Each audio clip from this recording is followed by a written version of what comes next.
দ্বিতীয় দফার ভোটের আগে চরম অব্যবস্থা আর চূড়ান্ত উদ্বেগের মুখে কোচবিহারের ভোটকর্মীরা। হাতে সময় মাত্র কয়েক ঘন্টা, অথচ এই অল্প সময়ের মধ্যেই কোচবিহার থেকে কয়েকশো কিলোমিটার দূরে দক্ষিণবঙ্গের বিভিন্ন বুথে পৌঁছানোর নির্দেশ দেওয়া হয়েছে তাদের। সরকারি কোনো যাতায়াত ব্যবস্থা ছাড়াই এই নির্দেশ আসায় ক্ষোভে ফেটে পড়েছেন ভোটকর্মীরা।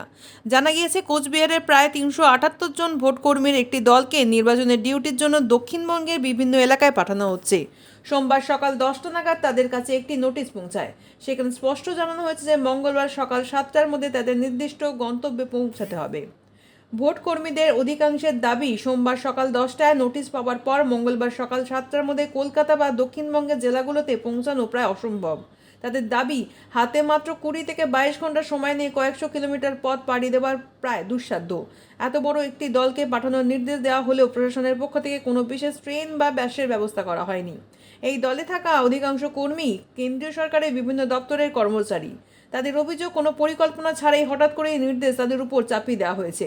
যাতায়াতের ব্যবস্থা এবং সময়ের দাবি জানিয়ে সোমবারই কোচবিহার জেলাশাসকের দপ্তরে হাজির হন কয়েকশো কর্মী।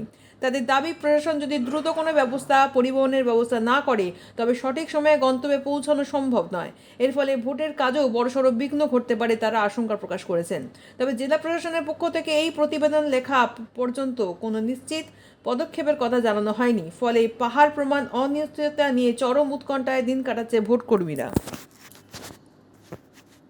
বলতে আমাদের আজকে সকালবেলা এই 10টার দিকে আমরা ইনটিমেশন পাই যে আমাদের ইলেকশন ডিউটি পড়েছে। আমরা তো একটা ইলেকশন করে আসছি অলরেডি, তো বিশেষ করলাম যে আমার উত্তর 24 পরগনায় ডিউটি পড়েছে আর কি। সেক্ষেত্রে ডিপার্টমেন্ট আমাদের ইনটিমেশন দেয় এবং আমরা অ্যাপয়েন্টমেন্টও পেয়ে যাই।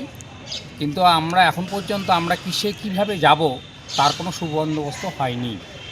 এখন আমাদের কালকেই 7টার মধ্যে রিপোর্ট করতে বলছে। আমরা কুচবিহার থেকে গিয়ে ওই 24 পরগনায় গিয়ে ডিসিতে গিয়ে রিপোর্ট করা 7টার মধ্যে, এবং সেটা কিভাবে আমরা যাব, উড়ে যাব না হেঁটে যাব না গাড়িতে যাব, তার কোনো সুবন্দোবস্ত এখন পর্যন্ত আমরা পাইনি। এখন এটার শেষে যদি আমাদেরই রেসপন্সিবিলিটি নিতে হয় যে আপনারা ইলেকশন ডিউটি পেয়েছেন, ভাইরাস আপনারা উপস্থিতি দিলেন না কেন, এই দায়ভার আমাদের কে নেবে? আপনারা কি এখানে ডিএম অফিসে গিয়েছিলেন? আমরা ডিএম অফিসে গিয়ে কথা বলেছি, ওনারা বলছে দেখছি কি ব্যবস্থা করা যায়। এটাই বলছি, দুপুর তো 1টা বেজে গেল, কালকে যদি 7টার মধ্যে পৌঁছতে হয় এই 700 কিলোমিটার কি সম্ভব?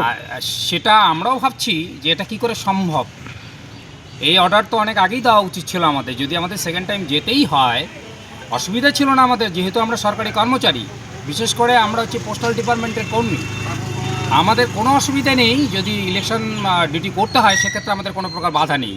কিন্তু তার জন্য আনুষঙ্গিক যে ব্যবস্থাপনা এবং সঠিক সময়ে ইন্টিমেশন দেওয়া এবং আমাদের নিয়ে যাওয়ার ব্যবস্থাপনা করা ইত্যাদি যদি ঠিক থাকে, আমাদের তরফ থেকে কোনো প্রকারই নেই। সেটা আমি পোস্টাল ডিপার্টমেন্ট থেকেই এটাই করছি আর কি।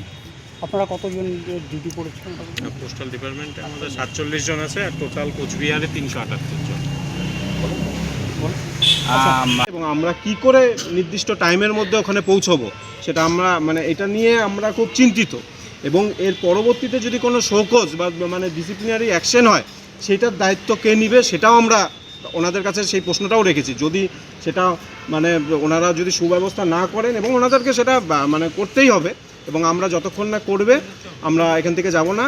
এবং আমাদের ডিউটি করতে কোনো অসুবিধা নেই, এবং এটা অন্তত আরও কিছুদিন আগে জানানো উচিত ছিল। আজকে সকালবেলা দিয়ে কালকে সকালবেলা বলছে ডিসিতে রিপোর্ট করতে, এবং সেটা 700 কিলোমিটার দূরে, 10-20 কিলোমিটার দূরে না।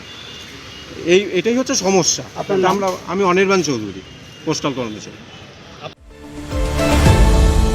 আপনারা দেখছেন এই বেলা বাংলা, শিরোনামে সবার আগে।